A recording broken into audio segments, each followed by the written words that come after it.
Hello everyone, welcome to Uttam's academy turning point Kadapa. ఈ యొక్క వీడియోలో మనం RRB NTPC cut off mark 2019లో ఏ విధంగా ఉంది, మరి 2024లో ఏ విధంగా ఉండబోతా ఉంది, అసలు కట్ ఆఫ్ మార్క్ అంటే ఏమి, దీన్ని ఎట్లా డిసైడ్ చేస్తారు, మరి కట్ ఆఫ్ మార్క్ అనేది ఎప్పుడు స్టాండర్డ్గా ఉంటుందా, ఈ కట్ ఆఫ్ మార్క్ బేస్ చేసుకొని అదే మార్క్ తెచ్చుకుంటే నెక్స్ట్ నాకు ఖచ్చితంగా జాబ్ వస్తుందా, మరి రా మార్క్ అంటే ఏంటి, మరి నార్మలైజేషన్ మార్క్ ఎట్లా కంటిన్యూ చేస్తారు, ఈ రెండింటిలో కూడా మనకి ఏది ఇంపార్టెంట్ యాక్చువల్గా. సో ఇవన్నీ కూడా ఇక్కడ మనం డీటెయిల్డ్గా చూడబోతున్నాం. ఎందుకంటే చాలామంది మిత్రులందరూ కూడా సార్ గతంలో జరిగినటువంటి కట్ ఆఫ్ మార్క్ చెప్పండి, దాన్ని బట్టి మీరు ప్రిపేర్ అవుతాం అని అడుగుతున్నారు అనమాట. సో మీ అందరి కోసం మీ యొక్క డౌట్స్ అన్నీ కూడా క్లారిఫై చేయడానికి నేను ట్రై చేస్తాను. ఇంకా మీకు డౌట్స్ ఉన్నట్లయితే ఖచ్చితంగా కమెంట్ చేయండి. ఆ కమెంట్స్ని బేస్ చేసుకొని తర్వాత మరికొన్ని వీడియోస్ కూడా మీ ముందుకు తీసుకొస్తాను. మరి ఇక్కడ కట్ ఆఫ్ మార్కును ఎట్లా డిసైడ్ చేస్తారు, 2024 కట్ ఆఫ్ స్కోర్ ఎట్లా ఉండబోతుంది, ఇది చూడబోయే ముందుగా ఫస్ట్ ఆఫ్ ఆల్ మనకు యాజ్ ఫర్ నోటిఫికేషన్లో మన కట్ ఆఫ్ మార్క్ ఏ విధంగా ఇస్తున్నారంటే, ఈడబ్ల్యూఎస్ వాళ్ళు కానీ జనరల్ కేటగిరీ వాళ్ళు కానీ 40% మార్క్స్ రావాలి, ఓబీసీకైనా ఎస్సీకైనా 30% మార్క్ రావాలి, ఎస్టీకి అయితే 20% మార్క్ రావాలి. ఇది మనకు ఉన్నటువంటిది. మరి ఈ మార్క్ వచ్చినంత మాత్రాన మనం CBT 1 నుంచి CBT 2కి మనం క్వాలిఫైడ్ కాదు. అంటే మినిమం ఈ మార్కుని మెయింటైన్ చేస్తూ మిగతా వాళ్ళకంటే మనం టాప్లో ఉండాలి. సో CBT 2కి మనకి ఏం చేస్తుంటే ఒక్క వేకెన్సీకి మనకు 18 క్వాలిఫై చేస్తారు CBT 2కి. సో కాబట్టి ఈ మార్కును మనం బేస్ చేసుకుంటూ దీని మార్కును పైకి వెళ్ళి మార్కును పైకి క్రాస్ చేసుకొని మనం టాప్లో 1:50 నిలబడగలిగితేనే మనల్ని CBT 2కి క్వాలిఫై చేస్తారు. ఇక్కడ CBT అంటే ఏమి, కంప్యూటర్ బేస్డ్ టెస్ట్ అనమాట. ఒకసారి మనం పరిశీలిస్తే ఇది మనకు ఆర్ఆర్బి ఎన్టీపీసీ 2019లో జరిగినటువంటిది. CBT 2 కట్ ఆఫ్ మార్క్ ఇస్తున్నాను ఇక్కడ మీకు, అదే మాదిరిగా CBT 1 కూడా కట్ ఆఫ్ మార్క్ ఇవ్వడం జరుగుతుంది ఇక్కడ. దీని అంచనా వేసుకొని మీరు ఒకసారి గమనించండి. అయితే గతంలో మనకు లెవెల్ 2, లెవెల్ 3, లెవెల్ 5, లెవెల్ 6 వీటికి వేరువేరుగా ఎగ్జామ్ జరిగింది, వేరువేరు కట్ ఆఫ్ మార్క్ ఉండింది. దీనిలో చూస్తే ఇక లెవెల్ 6లో మనకు కట్ ఆఫ్ మార్క్ ఎక్కువ ఉండేది, దాన్ని బేస్ చేసుకొని చెప్పడం జరిగింది. CBT 2 అయితే మాత్రం లెవెల్ 5 బేస్ చేసుకొని చెప్పడం జరిగింది. ఆ తర్వాత లెవెల్ 3 అయినా లెవెల్ 2 అయినా ఈ యొక్క కట్ ఆఫ్ మార్క్ భారీగా తగ్గుతూ వస్తుంది. ఇది టాప్ కట్ ఆఫ్ మార్క్. దానికన్నా అంటే ఈ మార్క్ వచ్చిన వాళ్ళకి జాబ్ అని కాదు, ఈ మార్కు కన్నా 10 మార్క్ తగ్గిన వాళ్ళకు కూడా జాబ్స్ రావడం జరిగింది. మరి ఇక్కడ చూస్తే మనం మీకు ఏం చెప్పడం జరిగింది, మనకు సేఫ్ జోన్స్ ఏమేమి ఉన్నాయి, ఏ జోన్స్ అప్లై చేసుకుంటే బాగుంటుంది, సికింద్రాబాద్, చెన్నై, బెంగళూరు, కోల్కతాలో ఎక్కువ వేకెన్సీస్ ఉన్నాయి, భువనేశ్వర్, మహారాష్ట్ర, వీటిని బేస్ చేసుకుంటే CBT 1 చూస్తే ఇక్కడ బెంగళూరుకి వచ్చేసి cut off mark 64.97 sir general category, ఓకేనా. సో ఓబీసీకి అయితే 57.28, ఎస్సీకి అయితే 30.10, ఎస్టీకి అయితే 29. ఇక్కడ మనకి ఏం చెప్పారు, ఎస్టీకి 20% రావాలి, కానీ ఎంత వచ్చింది, కట్ ఆఫ్ 29లో ఆగిపోయింది. సో ఈ మార్క్ వచ్చిన ప్రతి ఒక్కరు కూడా CBT 2కి వాళ్ళందరూ క్వాలిఫై చేయడం జరిగింది. ఇది బెంగళూరు జోన్. చెన్నై జోన్ తీసుకుంటే చెన్నై జోన్లో కట్ ఆఫ్ మార్కు కొంచెం ఎక్కువ ఉంది, బెంగళూరుతో పోల్చుకుంటే 72.14 ఉంది, ఓబీసీ 69.11 ఉంది. అంటే బెంగళూరులో కన్నా పోల్చుకుంటే ఓబీసీలో చూడండి ఓబీసీని ఎక్కువ ఉంది, 57.67 ఉంది, ఇక్కడ 46.84 ఉంది. మరి బెంగళూరు జోన్ అయితే మాత్రం అన్ని రకాలు కూడా తక్కువే మనకు. మరి మన తెలుగు రాష్ట్రాలు అయినటువంటి సికింద్రాబాద్ జోన్ చూస్తే 77.72, 72.87, 63.73, 59.13. సో చెప్పడం జరిగింది కదా. మన సౌత్ ఇండియాలో మనకు ఆంధ్ర అంటే మనకి సికింద్రాబాద్, ఆంధ్ర తెలంగాణ వల్ల అప్లై చేసిన సికింద్రాబాద్ జోన్ సౌత్ ఇండియాలో ఎప్పటికీ టాప్లో ఉంటుంది. ఇండియా పరంగా చూసినా కూడా ఎప్పుడు టాప్ 5లో ఉంటుంది. ఎందుకంటే మన ఆంధ్రప్రదేశ్ నుంచి ఎక్కువ కట్ ఆఫ్ మార్క్ మనం ఓడించుకోవచ్చు. కోల్కతాలో మనం ఎక్కువ వేకెన్సీ ఉన్నాయి, అక్కడ పోవాలనుకుంటున్నాం కదా. ఇక్కడ చూస్తే 79.50 ఉంది, 71.53 ఉంది, 61.07 ఉంది, 52.52 ఉంది. ముంబై జోన్ చూస్తే, ఎందుకంటే ముంబై జోన్ను ఎక్కువ మంది మన తెలంగాణలో అప్లై చేస్తూ ఉంటారు అనమాట. ఇక్కడ 77.05 ఉంది, అంటే సికింద్రాబాద్తో పోల్చుకుంటే ఇది ఆల్మోస్ట్ ఈక్వల్గానే ఉంది. 70.21 ఉంది, 63.6 ఉంది, 54.95 ఉంది. అంటే ఆల్మోస్ట్ ఆల్ సికింద్రాబాద్కు ముంబైకి అంత తేడా ఏం లేదు. నెక్స్ట్ మన ఒరిస్సా, ఇది ముఖ్యంగా కోస్తాంధ్ర వాళ్ళకి ఉపయోగకరంగా ఉంటుంది. ముఖ్యంగా దట్ మీన్స్ వైజాగ్, విజయనగరం, శ్రీకాకుళం వాళ్ళకి 71.91, అంటే కట్ ఆఫ్ మార్క్ చూస్తే 6 మార్క్ తగ్గింది. 70 ఇక్కడ 65 అయింది, 7 మార్క్ తగ్గింది. 63 అంటే 50 10 మార్క్ తగ్గింది. 15 అంటే ఇక్కడ 48 అంటే 11 మార్క్ తగ్గింది. అంటే సికింద్రాబాద్తో పోల్చుకుంటే మనకి భువనేశ్వర్ యొక్క కట్ ఆఫ్ మార్కు తక్కువ. అయితే ఈ యొక్క కట్ ఆఫ్ మార్కు నెక్స్ట్ ఇప్పుడు 2024 ఈ విధంగా ఉండబోతుందా అంటే డెఫినెట్గా అయితే కాదు. ఎందుకు నేను మళ్ళీ చెప్తాను మీకు చివరిలో, మీకు ఖచ్చితంగా నేను మళ్ళీ చెప్తాను ఎందుకు ఈ కట్ ఆఫ్ మార్క్ ఎందుకు వేరే అయితే ఉంటుందో నేను చెప్తాను. మీరు జాగ్రత్తగా గమనించండి. ఇక్కడ మీరు గమనించండి, ఇక్కడ 64.97 అనేది ఇది మీ యొక్క రా మార్క్ కాదు. సార్ రా మార్క్ అంటే ఏంది? సో రా మార్క్ అంటే 100కు మనం ఎన్ని అటెంప్ట్ చేసినామో కరెక్ట్గా వాటి మనం రా మార్క్ అంటాం. దీంట్లో మనకు దాదాపుగా మనకు 20 days to 1 month వరకు ఎగ్జామ్ జరిగే అవకాశం ఉంది. ఒక షిఫ్ట్లో ఒక్కొక్క రకంగా ఎగ్జామ్ జరుగుతుంది. కొన్ని షిఫ్ట్ వరకు ఈజీగా ఉంటాయి, కొందరికి మీడియం కూడా కొంచెం హార్డ్గా వెరీ డిఫికల్ట్గా ఉంటుంది. మరి అక్కడ రా మార్క్ అనేది ఏమంటే పేపర్ హార్డ్గా ఉందనుకోండి 100కి అతనికి 14 వచ్చి ఉండవచ్చు, పేపర్ ఈజీగా ఉంటే 100కి 8 కూడా వచ్చి ఉండవచ్చు. అంత మాత్రం చేత 8 వచ్చినట్టు గొప్పడని కాదు, పొడంగానే కాదు. ఇక్కడ రా మార్కును బేస్ చేసుకొని ఏ షిఫ్ట్ అయితే చాలా హార్డ్గా వచ్చిందో ఈవెన్ వాళ్ళకి 40 వచ్చినా కూడా కట్ ఆఫ్ మార్క్ నార్మలైజేషన్లో వాళ్ళకు 70 కూడా వచ్చే అవకాశం ఉంది. మీకు 80 మార్క్ వచ్చినా కూడా 90 మార్క్ వచ్చినా కూడా పేపర్ చాలా డెడ్ ఈజీగా ఉందంటే మీ యొక్క నార్మలైజేషన్ మాత్రం 90 రాదు, ఇంకా తగ్గుతుంది. సో దీన్ని బేస్ చేసుకుని మనకు ఉంటుంది. సో ఎప్పుడైనా సరే ఇది ఓన్లీ కట్ ఆఫ్ మార్క్ మాత్రం, అంటే ఇది నార్మలైజేషన్ వచ్చిన మార్క్ మాత్రమే, కానీ ఇది రా మార్క్ కాదని మీకు భావించారు. ఎందుకంటే ఇక్కడ 79 మార్కులు రావాలంటే రా మార్క్ ఇట్ హైలీ ఇంపాసిబుల్. 100కు దాదాపు 80 మార్కులు. సో 100కు 20 మార్కులు అంటే ఇది ఆషామాషి వ్యవహారం కాదు. అనుకోవచ్చు ఏం సార్ రాదా అనేసి, రాదు. మీరు రీజనింగ్లో 30 చేసుకున్నా మ్యాథమెటిక్స్లో 30 చేసుకోలేము. ఒక లెక్క తెచ్చుకునే కూడా కదా 60 కదా మీకు వచ్చేది, ఇంకా 40 మార్కులు ఉన్నాయి. 40లో మనం డెఫినెట్గా అయితే సగం పెట్టుకునే అనుకోండి యూర్ సూపర్ మర్సన్. అంతేగా ఇంకా వాడికి 40కి 50, 40, 20 పైన వచ్చి అనుకోండి వాడికి ఎక్స్ట్రాడినరీ పర్సెంట్ చెప్పచ్చు మనం. కాబట్టి జీకేలో అది చాలా ఇబ్బంది పడుతూ ఉంటుంది. మీరు ఒకవేళ జీకేలో స్ట్రాంగ్ అనుకోండి మ్యాథ్స్ మీకు వీక్ కొడుతుంది. మ్యాథ్స్ స్ట్రాంగ్ అయితే జీకే దెబ్బ కొడుతూ ఉంటుంది. ఆ నుండి బ్యాలెన్స్ చేసిన వాళ్ళు రేర్గా ఉంటారు, వాళ్ళకి మాత్రమే ఈ కట్ ఆఫ్ మార్క్ అనేది డిసైడ్ అవుతూ ఉంటుంది. ఓకేనా?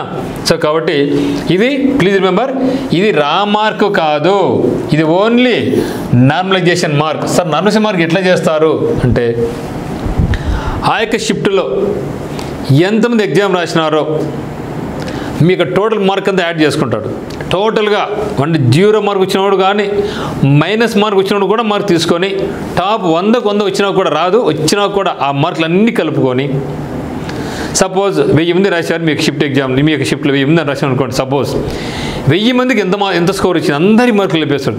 Divided by so nothing but average score అనుకోండి, divide by number of persons. అక్కడి నుంచి ఇక నార్మలైజేషన్ మనకు మారుతూ ఉంటుంది. సో దానికి కూడా ఒక క్యాలిక్యులేషన్ అనేది ఉందన్నమాట. ఖచ్చితంగా ఫ్యూచర్లో నార్మలైజేషన్ మార్క్ ఎట్లా తీస్తారు అనేది కూడా మీకు క్లియర్ కట్గా చెప్పడం జరుగుతుంది. కంపల్సరీ మీకు ఛానల్ అయితే మీరు సబ్స్క్రైబ్ చేసుకోండి. చాలా కొత్త విషయాలు మీకు చెప్పడం జరుగుతుంది. మన క్లాసెస్ మీకు అరేంజ్ చేయడం జరుగుతుంది. కాబట్టి కంపల్సరీ మనకి ఛానల్ అయితే మీరు ఈరోజు సబ్స్క్రైబ్ చేసుకోండి. మరి CBT 2 కట్ ఆఫ్ మార్క్ చూస్తే అంటే ఇక్కడ ఈ మార్క్ ఇచ్చిన కింద జాబ్ వచ్చింది, తక్కువ వచ్చినా కూడా జాబ్ వచ్చింది. ఎందుకంటే ఇక్కడ నేను రాసింది ఇది లెవెల్ 5 స్కోర్ని రాసింది, అంటే లెవెల్ 5. ఎందుకంటే లెవెల్ 2, లెవెల్ 3, లెవెల్ 5, లెవెల్ 6 ప్రతి ఒక్కరు కూడా ఏం చేస్తారు లెవెల్ 6కి ఇంపార్టెంట్ ఇస్తారు. ఎందుకంటే శాలరీ ఎక్కువ కాబట్టి. తర్వాత లెవెల్ 5 ఉంటుంది, లెవెల్ 2 కూడా లెవెల్ 3 ఉంటుంది కాబట్టి. ఓకేనా? అయితే ఇప్పుడు అట్లా కాదు, మనకి లెవెల్ 2 ఇంతలో మనకు ఒకటే ఎగ్జామ్ ఇప్పుడు అంతా. అప్పుడు 2కి ఎగ్జామ్ ఒకటి, 3కి ఒక ఎగ్జామ్, 5కి ఒకటి, 6కి ఒకటి ఉండింది. ఇప్పుడు అట్లా కాదు, మనకు లెవెల్ 5 అండ్ లెవెల్ 6 కలిపి గ్రాడ్యుయేట్ లెవెల్ రావడం జరిగింది. దీనికి మనకు ఒకే కట్ ఆఫ్ మార్కు, ఒకటే లెవెల్, ఒకటే ఎగ్జామ్. సో మనకు అండర్ గ్రాడ్యుయేట్స్ రాబోతా ఉంది మనకు త్వరలోనే, దానికి ఇంకొక ఎగ్జామ్ అంతే. సో గతంలో అట్లా కాదు ఉండేది, కన్ఫ్యూజ్ అయినది చాలామంది, కొన్నిసార్లు ఇబ్బంది పెట్టినారు. మరి CBT 2 చూస్తే బెంగళూరు జోన్లో 80 వచ్చిన అభ్యర్థికి, జనరల్లో 80 వచ్చిన అభ్యర్థికి లెవెల్ 5-6 జాబ్ వచ్చింది. ఎస్సీకి అయితే 69కి రావడం జరిగింది, ఎస్టీకి అయితే 64.67 వచ్చింది, ఓబీసీ 77కి వచ్చింది, ఈడబ్ల్యూఎస్ చూడండి 74.33. అంటే ఈడబ్ల్యూఎస్లో ఓబీసీ కన్నా తక్కువ మార్కు వచ్చినా కూడా జాబ్ వచ్చింది. సో ఇక్కడ ఈడబ్ల్యూఎస్ వాళ్ళకు మాత్రం ఇది చాలా అత్యద్భుతమైన అవకాశం. రైల్వేస్ కాదు, బ్యాంక్స్ కూడా. తర్వాత చెన్నై జోన్ చూస్తే, చెన్నై జోన్ చూడండి, మీరు గమనించినట్టయితే ఇక్కడ 60 ఇక్కడ అన్నీ కంపేర్ చేస్తే మనకి ఏది బెంగళూరు జోన్ చాలా తక్కువ కట్ ఆఫ్ మార్క్ ఉంది. కానీ అదే ఫైనల్గా వచ్చే కొద్దీ 80 చూస్తే ఇక్కడ చూడండి అందరికన్నా ఇది ఎక్కువ పడింది. ఎందుకు పడిందంటే అప్పుడు చాలామంది ఏం చేశారంటే ఈ నార్త్ ఇండియా నుంచి కూడా వేకెన్సీస్ ఎక్కువ ఉన్నాయని కావచ్చు, లేకపోతే ఇక రాష్ట్రంలో కట్ ఆఫ్ తక్కువ ఉంటుందని కావచ్చు. నార్త్ ఇండియా వాళ్ళు వచ్చి ఉన్నారు, ఆ పక్క కేరళ వాళ్ళు వచ్చినారు, తమిళనాడులో వచ్చినారు, ఇక్కడి నుంచి ఆంధ్ర, తెలంగాణ అందరూ పోయినారు. అందరూ పోయి దూకే కొద్దీ కట్ ఆఫ్ మార్క్ బంపులు వేసిపోయింది అక్కడికి. సో 80 కట్ ఆఫ్ మార్క్ అంటే మన ఏ జోన్లో అయితే కట్ ఆఫ్ మార్క్ తక్కువ ఉంటుంది అనుకున్నామో ఆ యొక్క జోన్లో బంపులు పెరిగి చూడండి, ఇక్కడ ఎక్కడన్నా చూడండి 80, అవునా కదా. సో ఇవన్నీ ఫ్యాక్టర్స్ దండిగా ఉంటాయి. మనకు జాబ్ రావడానికి ఒకటే ఫ్యాక్టర్ కాదు, చాలా కారణాలు ఉంటాయి. ఏది కూడా నేను చెప్తాను మీకు. ఎస్సీకి అయితే 69 ఉంది, ఎస్టీకి అయితే 64 ఉంది, ఓబీసీ 77 ఉంది, ఈడబ్ల్యూఎస్కి అయితే 74.33 ఉంది అనమాట. మరి చెన్నై జోన్ తీసుకుంటే 73.28 జనరల్ కేటగిరీలో లెవెల్ 5 జాబ్ వచ్చింది. మరి దీనికన్నా ఇంకా 10 మార్క్ తగ్గినా కూడా, 10 మార్క్ తగ్గిన వాళ్ళు కూడా మనకు లెవెల్ 2, లెవెల్ 3 జాబ్స్ రావడం జరిగింది. ఇది మీరు గమనించాలా. ఎస్సీకి అయితే 61 పాయింట్, ఎస్టీకి అయితే 53.78, ఓబీసీకి అయితే 70.25 అండ్ ఈడబ్ల్యూఎస్కి అయితే 64.87. అండ్ ఇక్కడ కూడా ఓబీసీ కంటే తక్కువ వచ్చింది. మరి చూస్తే సికింద్రాబాద్, ఇది మన జోన్ చూసుకుంటే, సో మన జోన్ కూడా ఆశమాషకి లేదండి. సికింద్రాబాద్ బెంగళూరు జోన్ 80 అయితే మన జోన్ ఎంత ఉంది 78.32 ఉంది. సో 78.32 ఉంది.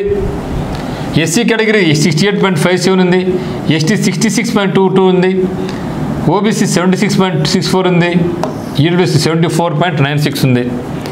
మరి కోల్కతా జోన్ అందరూ అనుకున్నది చాలా ఎక్కువ పోస్టులు అనేసి అనుకుంటున్నాం కదా, ఇది కూడా మనకి ఏం తగ్గడం లేదు. ఆల్మోస్ట్ మన సికింద్రాబాద్ జోన్ కొడుతూ ఉంటుంది. ఇది 77 ఉంది జనరల్, ఎస్సీ 64.87 ఉంది, ఎస్టీ 56.33 ఉంది, ఓబీసీ 72.67 ఉంటే ఈడబ్ల్యూఎస్ 70.90 ఉంది. మరి ముంబై, తెలంగాణ వాళ్ళం ఇక్కడ అప్లై చేస్తూ ఉంటాం. ఇక్కడ చూడండి అంతకన్నా తక్కువ ఇక్కడ ముంబై జోనే ఎంత ఉంది 67. సో టైర్ 1లో చూస్తే, స్టేజ్ 1లో చూస్తే బెంగళూరు జోన్ కట్ ఆఫ్ తక్కువ ఉంటే అదే మనకి CBT 2కి వచ్చేది తక్కువ కట్ ఆఫ్ మార్క్ ఎక్కడ పడిందంటే ముంబై జోన్ పడింది. ఎస్సీ కేటగిరీలో 55.67 రావడం జరిగింది, ఎస్టీకి అయితే 47 ఉంది, 62.67 ఉంది, 56.6 ఉంది. ఇది ఈ కట్ ఆఫ్ మార్క్ కాదు కండి, ఈ కట్ ఆఫ్ మార్క్ వచ్చిన పైన అందరికీ లెవెల్ 5, లెవెల్ 6 జాబ్ రావడం జరిగింది. ఈ కట్ ఆఫ్ 10 మార్క్ తగ్గిన వాళ్ళకి కూడా అంటే వేరీ ఉంది. 5 మార్క్ నుంచి 10 మార్క్స్ వచ్చిన వాళ్ళు కూడా మనకు లెవెల్ 3 జాబ్ కానీ లెవెల్ 2 జాబ్ కానీ రావడం జరిగింది. అయితే ఇదే మనకు 2024లో రిపీట్ అవుతుందేమని చెప్పలేము. సో డోంట్ ఎక్స్పెక్ట్ ఇదే స్కోర్స్ జాబ్ వస్తుంది అనేసి. ఈ మార్క్ పెరగచ్చు, తగ్గచ్చు. ఎందుకంటే ప్లీజ్ రిమెంబర్, సో ప్రతి ఒక్కరు అంటూ ఉంటారు పిల్లలు, సార్ కట్ ఆఫ్ మార్క్ చెప్పండి, కట్ ఆఫ్ స్కోర్ ఎంత చెప్పండి, మేము దానికి ప్రిపరేషన్ కొనసాగిస్తాం అనేసి. మిత్రమా, ఇక్కడ కట్ ఆఫ్ మార్క్ అనేది ఇయర్ టు చేంజ్ అవుతూనే ఉంటుంది, పెరుగుతూ ఉండొచ్చు, తగ్గుతూ ఉండొచ్చు. ఎందుకు విధంగా ఉంటుంది అంటే దాని number 1 reason is number of vacancies. Cut off mark is totally depends on number of vacancies. ఆ జోన్లో ఉన్నటువంటి cut off number of vacancy మీద ముఖ్యంగా డిపెండ్ అయి ఉంటుంది. దాంతోపాటుగా ఎంతమంది విద్యార్థులు అక్కడ ఎగ్జామ్ రాసినారు, ఎంత అటెండ్ అయినారు, ఎన్ని అప్లికేషన్ పోయినది కాదు సమస్య. ఇక్కడ నెంబర్ ఆఫ్ అప్లికేషన్ రిసీవ్డ్ కాదు, number of applicants attended the examination. So దాని మీద డిపెండ్ అయి ఉంటుంది. ఆ తర్వాత difficulty level of the examination. So difficulty level of the examination, ఆ పేపర్ హార్డ్గా ఉందా, ఈజీగా ఉందా అనే ఈ యొక్క 3 ఫ్యాక్టర్స్ మీద మన యొక్క కట్ ఆఫ్ మార్క్ అనేది డిపెండ్ అయి ఉంటుంది మిత్రమా. సో ఇది కాబట్టి ఇది number of vacancy Kolkata zone ఎక్కువ ఉంది, సికింద్రాబాద్, బెంగళూరు, చెన్నై జోన్, భువనేశ్వర్, ఇవి ఆల్మోస్ట్ ఆల్ భువనేశ్వర్ ఎక్కువ ఉంది. ఇవన్నీ ఈ 3 ఒక రకంగా ఆల్మోస్ట్ ఒకే రేంజ్లో ఉన్నాయి. మరి డిఫికల్ట్ లెవెల్ పేపర్ అనేది ఇది మన చేతిలో లేదు. ఈరోజు చెప్పొచ్చు నెంబర్ ఆఫ్ వేకెన్సీ మన చేతిలో ఉంది, నెంబర్ ఆఫ్ స్టూడెంట్స్ అటెండెడ్ కూడా మనం తెలుసుకోవచ్చు. కానీ డిఫికల్ట్ లెవెల్ అనేది మనం తెలుసుకోలేము. మీకు ఏ షిఫ్ట్ వస్తుందో, ఆ షిఫ్ట్ ఎట్లా ఉంటుందో, ఈజీగా ఉంటుందో, హార్డ్గా ఉంటుందో అది మన చేతుల్లో లేని పని. అది ఎప్పుడు డిపెండ్ అవుతుందనే మన ఎగ్జామ్ రాసి బయటకు వచ్చిన తర్వాత అన్ని షిఫ్ట్స్ ఎగ్జామ్ అయిన తర్వాతనే మనకు అనుకోవచ్చు. కాబట్టి కట్ ఆఫ్ మార్కుని మీరు ఎప్పుడు కూడా దృష్టిలో ఉంచుకొని మీరు ప్రిపరేషన్ కొనసాగించొద్దు. ఇది నా సిన్సియర్ రిక్వెస్ట్. మరి ఏం సార్ చేయాలా? సో మనం ఏం చేయాలి? ఈ యొక్క ప్లీజ్ నోట్ దట్ ఈ యొక్క కట్ ఆఫ్ మార్క్ అనేది ఎప్పుడు కూడా వేరే అవుతూనే ఉంటుంది, ఇయర్ టు ఇయర్ వేరే అవుతూ ఉంటుంది. ఇప్పుడు ప్రిపరేషన్ కొనసాగచ్చు. సో పోయినసారి 70కు జాబ్ వచ్చింది కదా, ఈసారి నేను 72 అటెంప్ట్ చేస్తా, కానీ జాబ్ రాకపోవచ్చు. పోయినసారి 70కి వచ్చింది, ఈసారి తక్కువ వచ్చింది, 65 వచ్చింది, జాబ్ రావచ్చు కూడా. We cannot. మరి ఏం చేయాలి సార్? మీరు ఏం తెలిసి పని లేదు. ఎప్పుడు కూడా మీరు గతంలో 2019లో 2016లో కట్ ఆఫ్ మార్కుని మీరు ఎప్పుడు కూడా చూడొద్దు. నేను చాలాసార్లు చెప్తూ ఉంటా, కట్ ఆఫ్ మార్క్ పక్కన పెట్టేసి అనేసి అయినా కూడా మెసేజ్ చేస్తూ ఉంటారు, మిత్రులు మనకు కాల్ చేస్తూ ఉంటారు. ఎందుకంటే ఆతురు ఎవరికైనా ఉంటుంది, నీకైనా ఉంటుంది, నాకైనా ఉంటుంది. సో నాకు జాబ్ వచ్చింది కాబట్టి నేను చెప్తున్నా. నేను కూడా జాబ్ రానప్పుడు నేను కూడా ఇప్పుడు ఇట్లా ఫీల్ అయినా ఉన్నాయి కదా. మాకైతే అప్పుడు CBT 1 CBT 2 అంట నార్మలైజేషన్ మాకు ఉండేది కాదు. అప్పుడు కాంపిటీషన్ తక్కువ కాదు. ఇప్పుడు అన్నీ పెరిగిపోయినాయి. కాబట్టి నేను ఒకవేళ మీ స్థానంలో ఉండే కూడా నేను కూడా అట్లే ఫీల్ అయ్యేవాడినే. కాబట్టి మీరు దాని గురించి వరీ కావద్దండి. సో మరి మనం ఏం చేయాలి సార్ ఇప్పుడు అంటే, so try to attempt maximum number of questions first of all. So నేను 70 చేసిన నాకు సార్లే అని సాటిస్ఫై కాకుండా మనం ఏం చేయాలంటే try to attempt maximum number of questions. మీకు ఎన్ని వీలైతే అన్ని క్వశ్చన్స్ కంపల్సరీగా పెట్టండి. అట్లనేసి 100 పెట్టేశారండి తప్పు పడుతుంది. మరి ఏం చేయాలి సార్? మీ శక్తి ఎంతవరకు అయితే ఉందో ఆ యొక్క శక్తిని కంప్లీట్గా, ఆ యొక్క ఎనర్జీని కంప్లీట్గా మీరు వినియోగించండి. ఆ యొక్క ఎగ్జామ్ రాసే 90 నిమిషాలు టైం వేస్ట్ కాకోకుండా, పక్కచూపు లేకోకుండా, నేనే కింగ్ను, నేనే పుడంగిని, నా అంత గొప్పడు లేడు అనే ఉద్దేశంతో మీ యొక్క ప్రిపరేషన్, మీ యొక్క ఎగ్జామినేషన్ మీరు రాయాలా. తర్వాత మెయింటైన్ అక్యురసీ. మీరు అక్యురసీ మెయింటైన్ చేస్తే మీ పక్కోడు 10 మిస్టేక్ చేశారు, మీరు 5 మిస్టేక్ చేసినారు, మీకు మార్కులు ఈక్వల్ వచ్చినాయి. సేమ్ మార్క్ ఇద్దరికి, అతనికి 70 నీకు 70 వచ్చింది. కానీ అతనికి ఏమైంది, మా నెగిటివ్ మార్క్ పోయిన తర్వాత 70 మార్కులు, మీకు నెగిటివ్ పోయిన తర్వాత మీకు 70 మార్కులే. కానీ అతను 10 మిస్టేక్స్ పోయి 5 పోయినాయి. అప్పుడు ఏ వ్యక్తికి అయితే నెగిటివ్ మార్క్ తక్కువ పోయినాయో ఆ వ్యక్తికి నార్మలైజేషన్లో స్కోర్ పెరిగే అవకాశం ఉంది భారీగా. దీన్ని దృష్టిలో ఉంచుకొని మీరు ఏం చేయాలి? నెంబర్ ఆఫ్ క్వశ్చన్స్ అటెంప్ట్ చేయడం నేర్చుకోండి. ఊరు అటెంప్ట్ చేయడమే కాదు, ద లెవెల్ బెస్ట్ ప్రిపరేషన్ కొనసాగించుకుంటూ మీరు అక్యురసీ మెయింటైన్ చేయాలి. చేసుకుంటే డెఫినెట్గా ఇవన్నీ కూడా లాజిక్స్ అండి. బండగా చదివి బండగా పెడితే కుదరదు. ప్రతి దాన్ని కూడా మనం ఒక లాజికల్ ఆలోచించి ఎక్కడికి నార్మలైజేషన్ ఉంది, దాంట్లో స్కోర్ ఇంప్రూవ్ కూడా మనం ఏం చేసుకోవాలి అని ఒక లాజిక్తో వెళ్తే మాత్రం ఖచ్చితంగా మనం ఆ యొక్క నార్మలైజేషన్ కంటే జలగని పైన ఉంటాం. అప్పుడు మనకి జాబ్ కూడా రావడం జరుగుతుంది. ఇవన్నీ కూడా ఉండాలంటే మీ నెంబర్ ఆఫ్ మార్క్ ఎగ్జామ్స్ రాయాలా, నెంబర్ ఆఫ్ మీ యొక్క ఫ్రెండ్స్తో డిస్కస్ చేసుకోవాలా. లేకపోతే ఉత్తమ్ అకాడమీ లింక్ కింద డిస్క్రిప్షన్లో ఉంది.